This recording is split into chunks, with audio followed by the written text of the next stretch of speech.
சாத்தனூர் அணை திறப்பு குறித்த எதிர்க்கட்சித் தலைவர் எடப்பாடி பழனிசாமி குற்றச்சாட்டுக்கு அமைச்சர் துரைமுருகன் பதிலளித்திருக்கிறார். இது பற்றிய விவரங்களை எமது செய்தியாளர் பாஸ்கர் விவரிக்க கேட்போம். பாஸ்கர், வணக்கம். எதிர்க்கட்சித் தலைவருடைய குற்றச்சாட்டுக்கு அமைச்சர் துரைமுருகன் அளித்த பதிலின் முக்கிய அம்சங்கள் என்ன?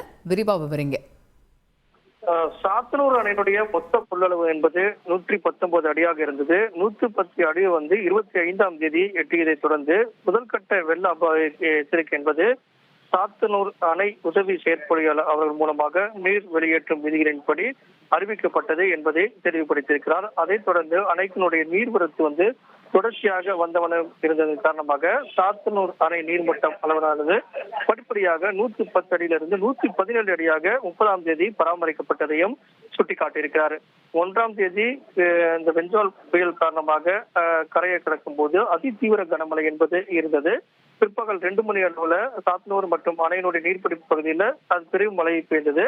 இதன் காரணமாக நீர்வரத்து என்பது அதிகரித்த வண்ணம் இருப்பதன் காரணமாக 19,500 கன அடி வீதம் அதிகரிக்க தொடங்கியது. இதன் காரணமாக சாத்தனூர் அணைக்கு 1ஆம் தேதி ஒரு 8 மணி அளவுல 2ஆம் கட்ட வெள்ள அபாய எச்சரிக்கை என்பது கொடுக்கப்பட்டதாகவும் 1ஆம் தேதி மாலை ஒரு 6 மணி அளவுல 19,000 கனஅடியிலிருந்து அதை அதிகரித்தது. இதன் காரணமாக 4ஆம் கட்டம், 3ஆம் கட்டம், 4ஆம் கட்டம் என்று 5 கட்டங்களாக நீர் திறப்பதற்குண்டான நடவடிக்கைகள் மேற்கொள்ளப்பட்டது. இதன் மூலமாக ஒரு 5ஆம் கட்ட எச்சரிக்கை கொடுக்கும் போது 1,80,000 கன அடி நீர் வெளியேற்றப்பட்டது. அதிகப்படியான மழையின் காரணமாக அணையினுடைய அதனுடைய திறத்திறமையை உணர்ந்து அது நீர் திறக்கப்பட்டது.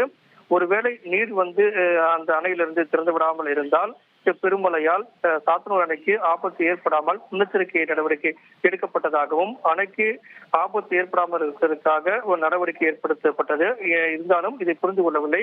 அதாவது அணை திறக்கப்படாமல் இருந்தால் எவ்வளவு பொருள் சேதம், உயிர் சேதம் என்பதை கற்பனை கூட செய்து பார்க்க முடியாத அளவுக்கு ஆபத்துகள் ஏற்பட்டிருக்கிறோம். அந்த அளவை அதனால்தான் திட்டமிட்டு ஒரு 5 கட்டமாக நீர் என்பது திறந்துவிடப்பட்டது. இதை புரிந்து கொள்ளாமல் அறிக்கை வெளியிடப்பட்டிருக்கிறது அப்படிங்கிறதையெல்லாம் சுட்டிக்காட்டி சாத்தனூர் அணையினுடைய நிலை குறித்து 5 வெள்ள அபாய எச்சரிக்கை விடப்பட்டு அரசினுடைய துரித முன்னெச்சரிக்கை நடவடிக்கையால் பெரும் உயிர் சேதம் தவிர்க்கப்பட்டது. சிலர் மனசாட்சியை திறந்துவிட்டு வதந்திகளை பரப்பி வருகிறார்கள் என்பதுதான் நீர்வளத்துறை அமைச்சருடைய இந்த அறிக்கையினுடைய முழு சாராம்சமாக உள்ளது.